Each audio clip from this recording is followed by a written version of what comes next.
ನಮಸ್ಕಾರ ಸ್ನೇಹಿತರೆ. ಇವತ್ತು ಸ್ವಿಟ್ಜರ್ಲ್ಯಾಂಡ್ ಅಂದ್ರೆ ಒಂದು ರೀತಿ ಭೂಲೋಕದ ಸ್ವರ್ಗ.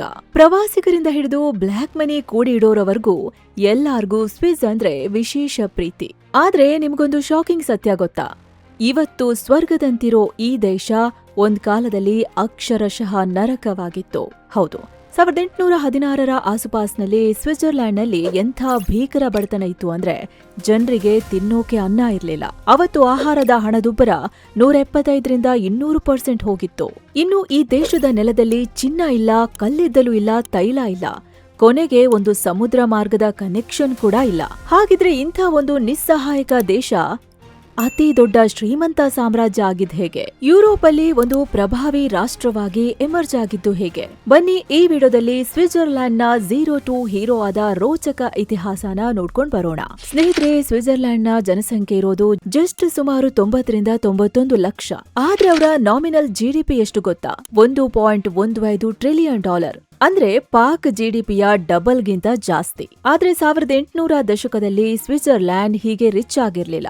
ಇವರು ಯುರೋಪಲ್ಲೇ ಇದ್ರೂ ಕಡು ಬಡವ ರಾಷ್ಟ್ರ ಆಗಿತ್ತು. ಅದರಲ್ಲೂ 1815ರ ಏಪ್ರಿಲ್ನಲ್ಲಿ ಇಂಡೋನೇಷ್ಯಾದ ಮೌಂಟ್ ತಂಬೋರಾ ಅನ್ನೋ ಜ್ವಾಲಾಮುಖಿ ಸ್ಫೋಟ ಆಗುತ್ತೆ. ಅದರ ದಟ್ಟವಾದ ಹೊಗೆ ಇಡೀ ವಾತಾವರಣವನ್ನೇ ಬದಲಾಯಿಸ್ಬಿಡುತ್ತೆ. ಇದರ ಎಫೆಕ್ಟ್ ಸ್ವಿಟ್ಜರ್ಲ್ಯಾಂಡ್ ಮೇಲೆ ಎಷ್ಟಿತ್ತು ಅಂದ್ರೆ 1816ರಲ್ಲಿ ಅಲ್ಲಿ ಬೇಸಿಗೆ ಕಾಲನೇ ಬರ್ಲಿಲ್ಲ. ಇದನ್ನ ಇತಿಹಾಸದಲ್ಲಿ ಇಯರ್ ವಿದೌಟ್ ಸಮ್ಮರ್ ಅಂತ ಕರೀತಾರೆ. ಭೀಕರ ಚಳಿ, ಮಳೆಯಿಂದ ಬೆಳೆಗಳೆಲ್ಲ ನಾಶ ಆದ್ವು. ಊಟಕ್ಕೂ ಗತಿಯಿಲ್ಲದಂತಹ ಪರಿಸ್ಥಿತಿ ಎಷ್ಟು ಭೀಕರವಾಗಿತ್ತು ಅಂದ್ರೆ 6ರಿಂದ 14 ವರ್ಷದ ಪುಟ್ಟ ಮಕ್ಕಳನ್ನ ಪೋಷಕರು ಕೂಲಿ ಕೆಲ್ಸಕ್ಕಾಗಿ ಜರ್ಮನಿಗೆ ಕಳಿಸ್ತಿದ್ರು. ಜೊತೆಗೆ ದೊಡ್ಡೋರು ಕೂಡ ಕಾಲ್ನಡಿಗೆಯಲ್ಲೇ ಹಿಮಭರಿತ ಆಲ್ಪ್ಸ್ ಪರ್ವತವನ್ನ ದಾಟಿ ದಕ್ಷಿಣ ಜರ್ಮನಿಗೆ ಕೆಲಸ ಹುಡುಕಿ ಹೋಗ್ತಿದ್ರು. ಇದನ್ನ ಶಾಪಿನ್ ಕಿಂಡರ್ ಅಥವಾ ಸಾಬಿಯನ್ ಚಿಲ್ಡ್ರನ್ ಅಂತಾರೆ.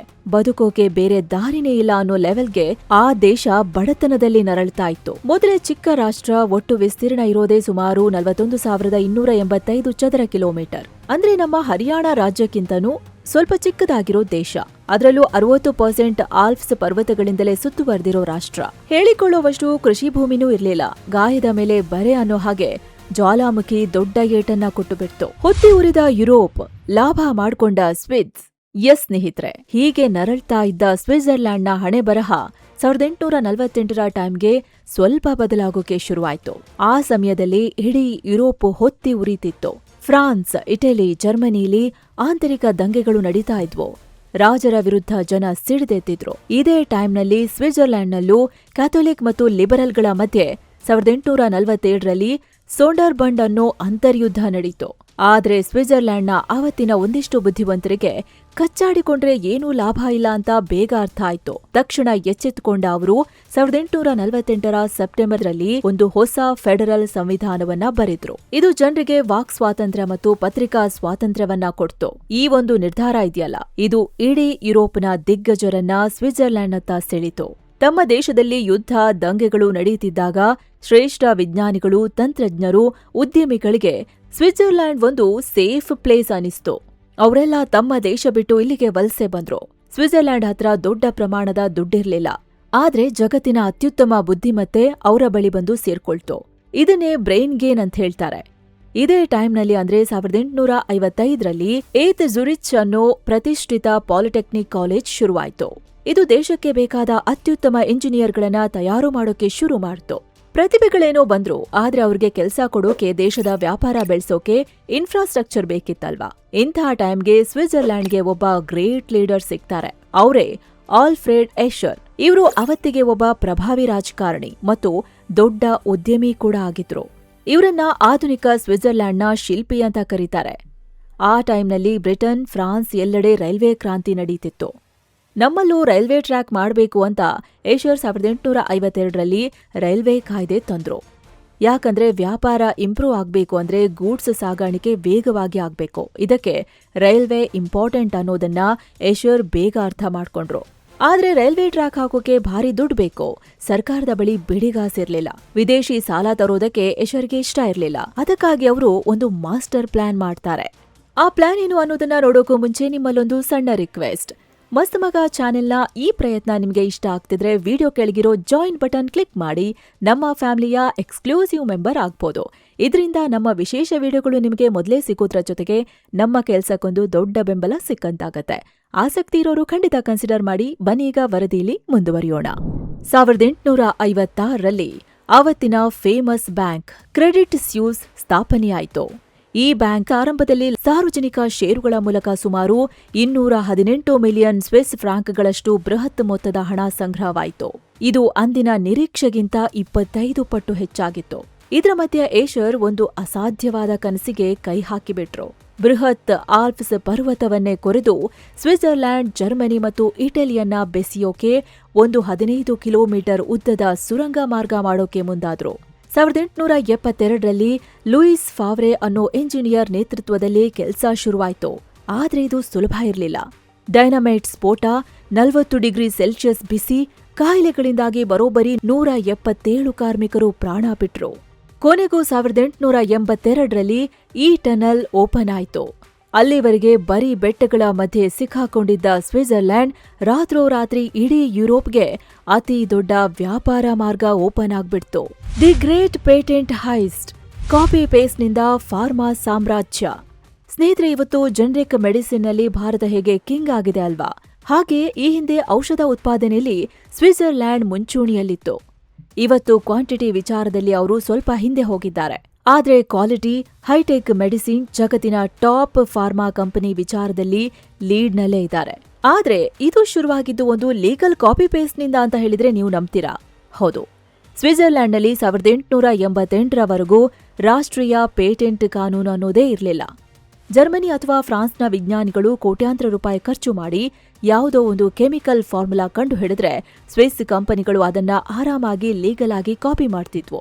ಯಾಕಂದ್ರೆ ಪೇಟೆಂಟ್ ಹಕ್ಕುಗಳು ಆಯಾ ದೇಶಕ್ಕೆ ಮಾತ್ರ ಸೀಮಿತ. ಜರ್ಮನಿಲಿ ಪೇಟೆಂಟ್ ಇದ್ರೆ ಅದು ಸ್ವಿಟ್ಜರ್ಲ್ಯಾಂಡ್ನಲ್ಲಿ ಅಪ್ಲೈ ಆಗ್ತಿರ್ಲಿಲ್ಲ.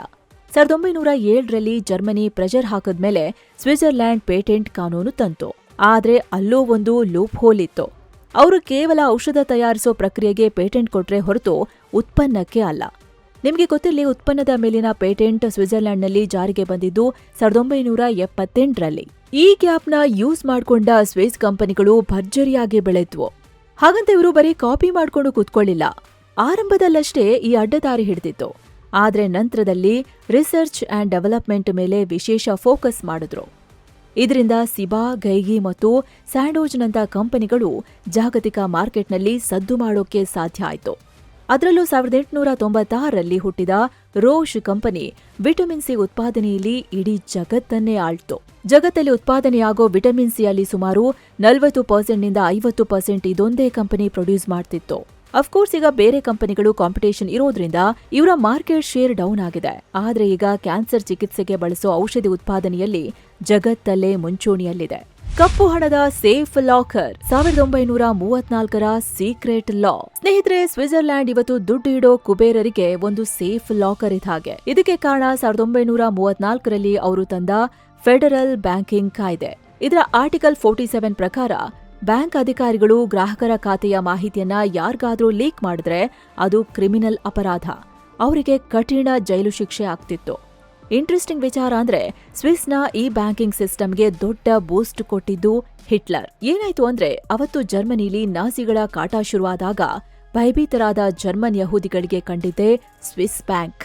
ಜೊತೆಗೆ 2ನೇ ಮಹಾಯುದ್ಧದಲ್ಲಿ ಇಡೀ ಯುರೋಪ್ ನಾಶ ಆಯಿತು. ಆದ್ರೆ ಸ್ವಿಟ್ಜರ್ಲ್ಯಾಂಡ್ ಮಾತ್ರ ಕಂಪ್ಲೀಟ್ ನ್ಯೂಟ್ರಲ್ ಆಗಿ ಉಳಿಯಿತು. ಪಕ್ಕದ ದೇಶಗಳಲ್ಲಿ ಫ್ಯಾಕ್ಟರಿಗಳು, ರೈಲ್ವೆಗಳು ಬಾಂಬ್ ದಾಳಿಗೆ ಚೂರಾದ್ರೆ ಸ್ವಿಟ್ಜರ್ಲ್ಯಾಂಡ್ನ ಇನ್ಫ್ರಾಸ್ಟ್ರಕ್ಚರ್ ಸೇಫ್ ಆಗಿತ್ತು. ಯುದ್ಧದ ಟೈಮ್ನಲ್ಲಿ ನಾಜಿಗಳು ಲೂಟಿ ಮಾಡಿದ್ದ ಹಣ ಇದೇ ಸ್ವಿಸ್ ಬ್ಯಾಂಕ್ಗೆ ಬಂದು ಸೇರಿತು ಅಂತ ಹೇಳಲಾಗುತ್ತೆ. ಝೀರೋ ಕಚ್ಚಾ ವಸ್ತು, $1 ಬಿಲಿಯನ್ ಬಿಸ್ನೆಸ್. ಸ್ನೇಹಿತರೆ, ಸ್ವಿಟ್ಜರ್ ಎಕಾನಮಿಯ ಇನ್ನೊಂದು ಸೀಕ್ರೆಟ್ ವ್ಯಾಲ್ಯೂ ಅಡಿಷನ್. ಅಂದ್ರೆ ಬೇರೆ ದೇಶದಿಂದ $100 ಕಚ್ಚಾ ವಸ್ತು ತರೋದು, ಅದಕ್ಕೆ ತಮ್ಮ ಬುದ್ಧಿ, ಸ್ಕಿಲ್ ಸೇರಿಸಿ $10,000 ಪ್ರಾಡಕ್ಟ್ ಮಾಡಿ ಮಾರೋದು. ಇದಕ್ಕೆ ಬೆಸ್ಟ್ ಎಕ್ಸಾಂಪಲ್ ಅಂದ್ರೆ ಸ್ವಿಸ್ ವಾಚ್ ಮತ್ತು ಚಾಕೊಲೇಟ್. ಸ್ವಿಟ್ಜರ್ಲ್ಯಾಂಡ್ನಲ್ಲಿ ಕಬ್ಬಿಣ ಇಲ್ಲ, ಸ್ಟೀಲ್ ಇಲ್ಲ. ಆದ್ರೂ ಅವರು ಜಗತ್ತಿನ ಲಕ್ಸುರಿ ವಾಚ್ ಮಾರ್ಕೆಟ್ನ ಬಾಸ್. 1839ರಲ್ಲೇ ಪಾಟೆಕ್ ಫಿಲಿಪ್ ಶುರುವಾಯಿತು. 1905ರಲ್ಲಿ ಶುರುವಾದ ರೋಲೆಕ್ಸ್. ಇಲ್ಲಿ ರೋಲೆಕ್ಸ್ ಆರಂಭದಲ್ಲಿ ಲಂಡನ್ನಲ್ಲಿ ಹೆಡ್ ಆಫೀಸ್ ಇತ್ತು. ಆದ್ರೆ ನಂತರ 1919ರಲ್ಲಿ ಸ್ವಿಟ್ಜರ್ಲ್ಯಾಂಡ್ನ ಜಿನಿವಾಗೆ ಶಿಫ್ಟ್ ಮಾಡಿದ್ರು. ಸ್ವಿಟ್ಜರ್ಲ್ಯಾಂಡ್ ಇಲ್ಲಿ ಐರನ್ ಮಾರ್ಲಿಲ್ಲ, ನಿಖರತೆ ಮತ್ತು ಬ್ರ್ಯಾಂಡ್ ಮಾರಿದ್ರು. ಇನ್ನು ಚಾಕ್ಲೇಟ್ ನೋಡಿ, ಸ್ವಿಸ್ನಲ್ಲಿ ಕೋಕೋ ಬೆಳೆಯಲ್ಲ, ಆದ್ರೂ ಆಫ್ರಿಕಾದಿಂದ ಕೋಕೋ ಇಂಪೋರ್ಟ್ ಮಾಡಿ $1 ಬಿಲಿಯನ್ ಹೆಚ್ಚಿನ ಚಾಕ್ಲೇಟ್ ಎಕ್ಸ್ಪೋರ್ಟ್ ಮಾರ್ಕೆಟ್ನ ಬಿಲ್ಡ್ ಮಾಡಿದೆ. ಹೀಗೆ ಒಂದೊಂದೇ ಮೆಟ್ಟಿಲನ್ನ ಏರ್ತಾ ಬಂದ ಸ್ವಿಟ್ಜರ್ಲ್ಯಾಂಡ್ ಇವತ್ತು ಒಂದು ಟೈಮಲ್ಲಿ ಇನ್ಫ್ಲೇಷನ್ ರೇಟ್ 200 ಟಚ್ ಮಾಡಿದ್ದ ಸ್ವಿಸ್ ಇವತ್ತು 0.4% ನಲ್ಲಿ ತನ್ನ ಆರ್ಥಿಕತೆನ ಸ್ಟೇಬಲ್ ಆಗಿ ಇಟ್ಕೊಂಡಿದೆ. ಟೆಕ್ನಾಲಜಿಯಿಂದ ಬ್ಯಾಂಕಿಂಗ್ ವರೆಗೆ ಪ್ರಮುಖ ಕ್ಷೇತ್ರದಲ್ಲಿ ತನ್ನದೇ ಗುರುತನ್ನ ಮೂಡಿಸಿದೆ. ಸ್ನೇಹಿತರೆ, ಇದಿಷ್ಟು ಸ್ವಿಟ್ಜರ್ಲ್ಯಾಂಡ್ನ ಬೆಳವಣಿಗೆ ಜರ್ನಿನ ತಿಳಿಸಿಕೊಡೋ ಪ್ರಯತ್ನ. ಇದ್ರ ಬಗ್ಗೆ ನಿಮ್ಮ ಅಭಿಪ್ರಾಯನ ಕಮೆಂಟ್ ಮಾಡಿ ತಿಳಿಸಿ. ವಿಡಿಯೋ ಇಷ್ಟ ಆಗಿದ್ರೆ ಲೈಕ್ ಮಾಡಿ, ಶೇರ್ ಮಾಡಿ. ಹಾಗೆ ಮಸ್ತ್ ಮಗ ಚಾನೆಲ್ಗೆ ಸಬ್ಸ್ಕ್ರೈಬ್ ಆಗಿಲ್ಲ ಅಂದ್ರೆ ಸಬ್ಸ್ಕ್ರೈಬ್ ಮಾಡ್ಕೊಳ್ಳಿ. ಮತ್ತೆ ಭೇಟಿ ಆಗ್ತಿರೋಣ. ನಮಸ್ಕಾರ.